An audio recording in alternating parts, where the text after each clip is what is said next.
adventures of Rocky and Bullwinkle and Friends. Starring the jet-age aerial ace, Rocket J. Squirrel. And his pal, Bullwinkle the Moose. Hi, glad to see you again. Likewise. We got some great things on the show today. Like what? Like what? Well, you ought to know, Bullwinkle. You're in some of them. Well, let's get started.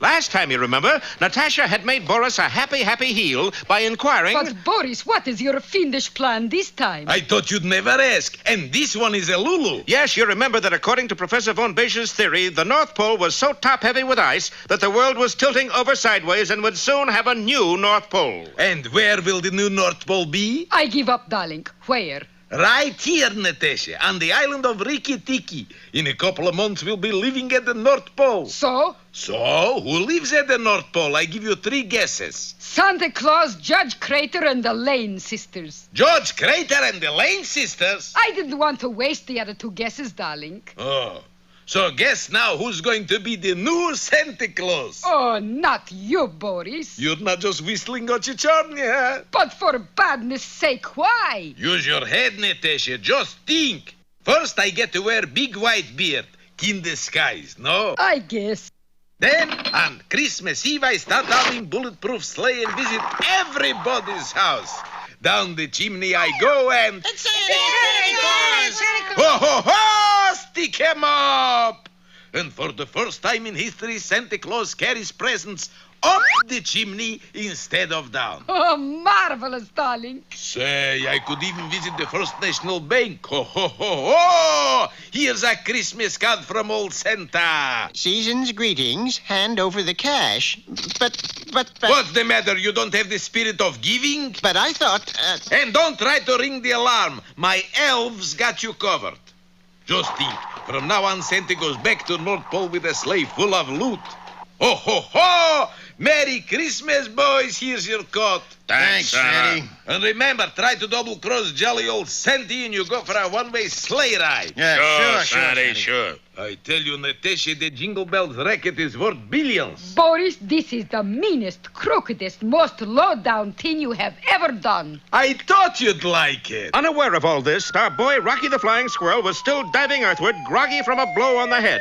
Then at the last minute... Where am I? Uh-oh. Gee, I must have blacked out for a second. I better land in that clear until my head stops buzzing. Little did Rocky dream that clearing was surrounded by the fierce natives of Rikki Tikki, every native holding a sharp spear except for one who was holding a large pot and a cookbook. Meanwhile, back at the Moose, Bullwinkle was having troubles of his own. Great gobs of gruffy dust. Things look mighty rugged down there. They did that, for Bullwinkle was headed straight down toward a swamp full of man-eating crocodiles. Yeah, and I got a hunch they're moose eaters, too. Well, there was only one thing for an intelligent, cool-headed moose to do. He tried to climb up inside his parachute. Of course, the parachute instantly collapsed on one side and slid sideways, just enough sideways to carry Bullwinkle out of danger and let him land safely. No sooner had he hit the ground than... Bullwinkle! Help! That's Rocky, and he's in trouble. Of course, Bullwinkle started off to Rocky's aid, but he'd forgotten all about his parachute, which at that moment enveloped him in yards and yards of yards and yards, so that he couldn't move. Well, it looks as if Rocky is really in a stew. Not yet, but it's only a matter of time. Be with us for our next red-hot episode, Soup's On, or Rocky Goes to Pot.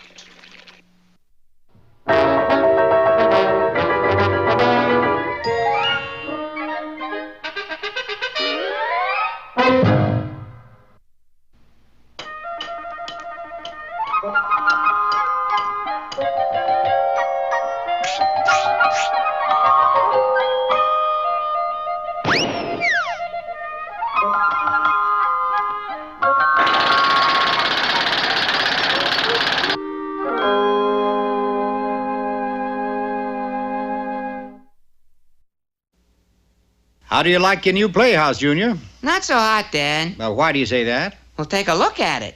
Oh, my gosh, it's burned to the ground. How did it happen? Well, I was playing house and I lit a fire in the fireplace. There wasn't any fireplace in that playhouse, son. I know. Well, it serves you right. You know the old saying, he who plays with fire kindles disaster. You got an old fable to go with that, too? Not so old. I just made it up. It's called The Bears and the Dragon. Years and years ago, a large forest was ruled by a mighty king, Leo the 32nd. What have we here?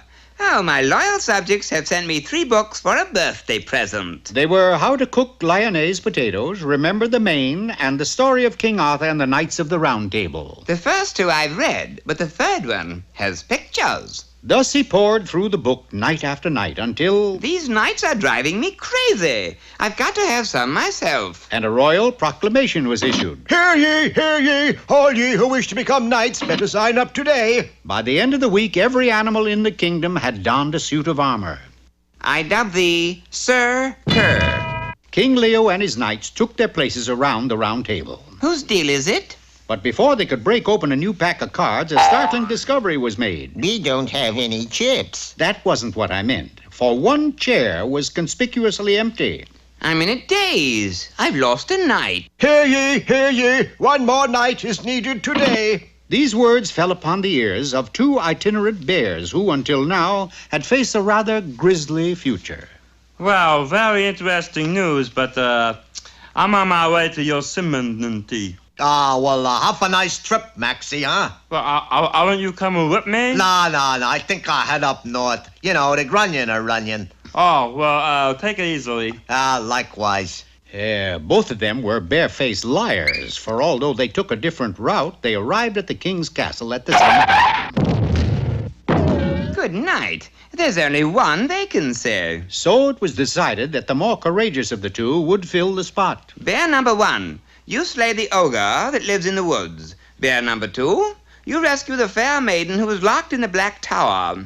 Whoever completes their task and returns to me first will be knighted. And with that, both bears set off on their quests, and both bears ran into trouble. Sorry, Buster, nobody gets into the woods today. The Elks are having a picnic. Yeah, but I got to get into the woods, 'cause I'm supposed to slay the ogre. But the fox wouldn't budge, so bear number 1 had to get into the woods by using strategy. And a shovel. There was nothing wrong with his ability to dig a tunnel, but there was with his sense of direction, for instead of coming up in the woods, he came up in the king's bathtub. You'd better get going, or you'll never slay that ogre. Sorry, Your Cleanliness. Having failed to come up into the woods, he attempted to go down into the woods. Geronimo! His aim was faultless, which is more than can be said for his luck, for the wind caught the bumbershoot and... When next he appeared on the edge of the forest, he was wearing a clever disguise. You're late, Elk. The picnic ended 2 hours ago. Oh, you mean I can go into the woods now? Of course, anybody can. Look out, ogre! Here I come! Meanwhile, at the Black Tower, bear number 2 was also having his difficulties. What are you talking? I'm the one that needs our help. Why didn't you tell me the drawbridge was up? Oddly enough, by nightfall, both bears returned from their missions, flushed with victory. Bear number 2, did you rescue the fair maiden? I certainly did, Your Grace. Ain't she cute? Good heavens. Bear number 1, don't tell me you... That's right, sire. I slew the ogre. Meanest one I ever saw. 5'2", eyes of blue, blonde hair. The king would have taken drastic measures right then and there if it hadn't been for the untimely arrival of a fire-breathing dragon outside the castle wall. Whoever slays the dragon, I shall knight immediately. Both bears seized the opportunity and a bucket of what they thought was water. I will put his fire out. Oh, no, you won't. I will. As it turned out, neither of them did, for the buckets were filled with gasoline, and one blast of the dragon's breath... That was the last that was ever seen of the 2 bears. And that's why, Junior, he who plays with fire kindles disaster. Yeah, you could say that, Pop. But if it were me, I'd say one good burn deserves another. Takes after his mother, that boy.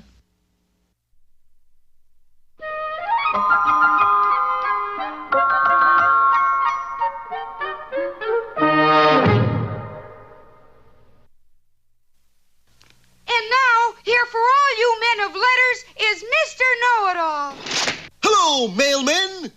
Today's dissertation is subtitled, How to Escape from Devil's Island and Get Away from It All. Supposing you were incarcerated on Devil's Island, and supposing further still you had served 10 years out of your 30-day sentence, you would want out. And this is how you would do it. First, you would put on your bathing suit, then walk out of your cell and go directly to the warden, who is standing on the edge of a high cliff. Good morning, 1, 2, 3, 4, 5. Good morning to you, merciless jailkeeper. For my recreation period today, I am going to swim to the mainland. Having completely pulled the wool over his eyeballs, you make the leap, and you're on your way out. Fortunately, so is the tide. After returning to Devil's Island, they put you where they put all the incorrigibles, in the kitchen. You going to peel potatoes till they're coming out of your ears? This should give you an idea. Putting a potato in each ear, you jump into a sack and await shipment to a foreign port. Of course, there is always the danger they are having potato soup for dinner.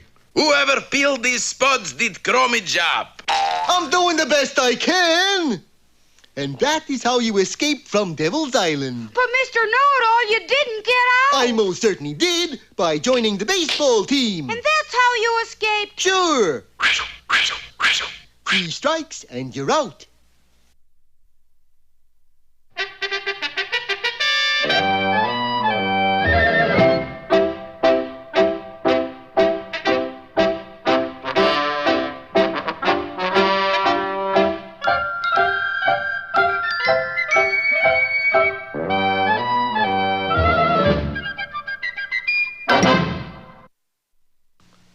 Hello again, Peabody here. Today, Sherman and I are going to visit a gym. The YMCA's? Mother Bowie's. Never heard of it. Not it, him. I still Never don't. mind. Get into the Wayback Machine.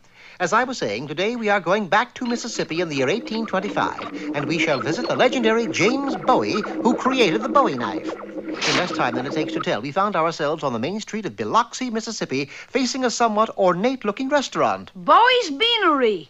Golly, I didn't know he owned a restaurant, Mr. Peabody. Neither does he, evidently. There he is over there, sitting on the curb. What are you doing out here, Mr. Bowie? Gets pretty lonesome in that there restaurant all by myself. What about your customers? What's a customer? Someone who eats your food. No one eats my food. He took us inside the deserted establishment and led us to a table on which sat a huge 4-pound, 2-inch thick porterhouse steak. Mind if I take a bite, Mr. Bowie? Not at all. I'll cut you off a hunk. We stared in horror as Bowie produced a large bore revolver and pumped 6 shots into the steak. Look, Mr. Peabody, he didn't even dent it. This didn't bother our host, for he then picked up a large battle axe and deftly cut the table in 2. But not the steak. Now you see why nobody eats here. They can't cut the steaks. I'm as good as room. Have you tried a knife? Oh, I wouldn't take the coward's way out. No. I mean, have you tried a knife on the steaks? Sure, but they just up and break. Watch. What you need is a knife stronger than any in the world. Yes, a Bowie knife. Wouldn't do no good less than I can get it by dinner time. I got a steak eaters convention coming in here, and if they don't eat, I'm bankrupt. Then there's no time to lose. We dashed across the street and into a general store. Knives? What kind of knife? What kind do you have? Big and small and sharp and dull and... This knife must be very unusual. Only one like that is a factory reject. It's too big, too heavy, and too sharp. Here it is. What he held up was to become famous as the Bowie knife. What'll you give me for it? A nickel? Suddenly, an unexpected voice rang out from in back of us. A dime! He's trying to outbid us, Mr. Peabody. He wasn't the only one. Half a buck. $1. Yes, we were in the middle of a spirited auction. $2. $3. $4. 1,000. Why do they want the knife so badly? Well, that's quite obvious, Sherman. The little fellow is named Jack. He wants it to be called the jackknife. The portly fellow in the middle is named Pen. He wants it to be called the penknife. Who's the man on the end? Mr. Butterfield of the Butterfield stage line. He wants to call it a butter knife? No, he wants to call it a fork. Well, why? He's the village troublemaker. Just then, Bowie made his final bid. $6,872. Sold. Congratulations, Mr. Bowie. You now have your knife. I will have if I can borrow some money from either of you. You mean you don't have $6,872? Well, not quite. I got a nickel, though. That means we have to raise $6,871.95. And we didn't have much time, for a glance out the window revealed the Steak Eaters Convention was already entering Bowie's restaurant. Golly, Mr. Peabody, we got 2 minutes to get the money. Just enough time, for next door to Bowie's Beanery was the Biloxi Bank. In front of it were 3 horses with their motors running. That could mean but one thing, a holdup. Mr. Peabody, you're going in the wrong direction. The bank's over here. There was no time to explain. I made tracks to a schoolhouse on the edge of town. Seconds later, the robbers emerged from the bank, got on their steeds, and took off, going right past the schoolhouse. I thought it would be fitting and proper if they would be told off. So, cutting the school bell. Neatest job outlaw kitchen I ever saw. Here's your reward. $10,000. All we need is $6,871.95. The remainder goes to the school bell fund. And so the school got its new bell, the storekeeper got his money, Bowie got his knife, and the steak eaters were able to cut their steaks. Thanks, Mr. Peabody. I owe it all to you. Poor Mr. Bowie having to lug those heavy steaks. Yes, as you can see, it had a damaging effect on his legs. My gosh, he's bow-legged. Bowie-legged, Sherman. Oh, Bowie, Mr. Peabody. Touché, Sherman.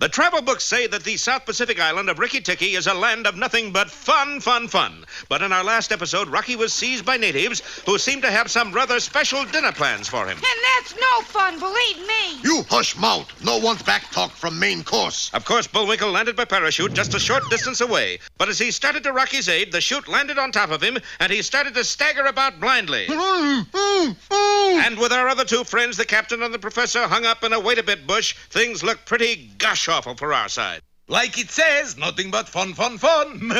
Meanwhile, back at the clearing... Let's see. Who we invite to dinner, Sam? What about Nararutu tribe? We owe them dinner? Sure. You remember they have us over last month for roast brisket of missionary. Think squirrel big enough to go round? Better add more carrots, Mobutu. Who else we invite? I'd like to invite somebody. You? Who you invite? The United States Marines. Squirrel, pretty good sport, huh? Very sweet kid. In fact, he's so sweet. You gonna let me go? No, but maybe we serve you for dessert instead. Oh, boy. Yes, Rocky was in hot water, all right, and he might have wound up as just another entry in the Rikki-Tikki Fireside Cookbook if just then... Uh-oh. What that, Sam? Nothing human, you bet. Sound like great swamp spirit. Oh, come on, Mobutu. This 20th century. You got points, Sam. No great swamp spirit, huh? No. Then what that? Sure enough, coming at them out of the gloom was an eerie, shapeless figure. Well, no just stand there, Mobutu. Run! I thought this was 20th century. It is, but how we know great swamp spirit count that high? You got points, Sam. And the terrified Rikki-Tikkians fled for the bush. But at that moment, the great swamp spirit tripped over a root. There was a tearing sound, and out popped none other than... Bullwinkle, it was really you with your parachute draped over you. Yeah, I'm gonna write a letter to that company, and I'm... Gee, that was a brilliant idea. I'll tell them their ding-busted parachutes are a brilliant idea. Sure, those natives thought you were the great swamp spirit. Swamp spirit? Sure, it's a ghost that's all white and creepy looking. You mean like that thing there? Bullwinkle! Oh, get it? Oh! I tried to tell you, that's your other foot. Yeah, I figured that. Only one thing bothers me. What's that? What are you doing in that silly bathtub? But this is... I know it isn't Saturday, so why the tub? But... Full of carrots, too. Oh, come on. Never thought you'd go high hat, Rocky. High hat? You're the only fella I know who takes a 14-carat bath. But while this gay badinage was taking place, the island of Rikki-Tikki was swinging farther and farther north. As a result, the temperature dropped suddenly, and our heroes found themselves in a very cold climate. Bullwinkle, the weather's changing. How can you tell? Well, the barometer pressure's dropping. Uh-huh. And those are cirrus clouds up there. True. And besides, Yes, yes. the water's frozen solid and I can't get out of this pot. Oh, sainted Aunt Agnes McGee. Is Rocky doomed to remain a talking ice cube till this story is over? We'll find out more in Snowbank Squirrel or Bullwinkle Gets the Drift.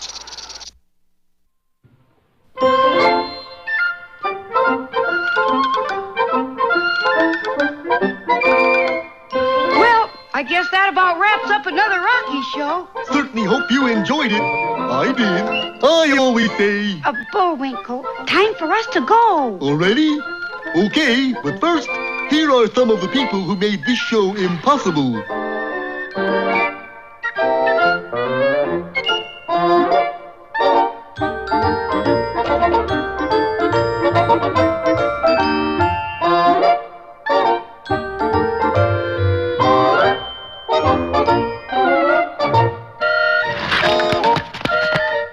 That's not all. My fingers get tired.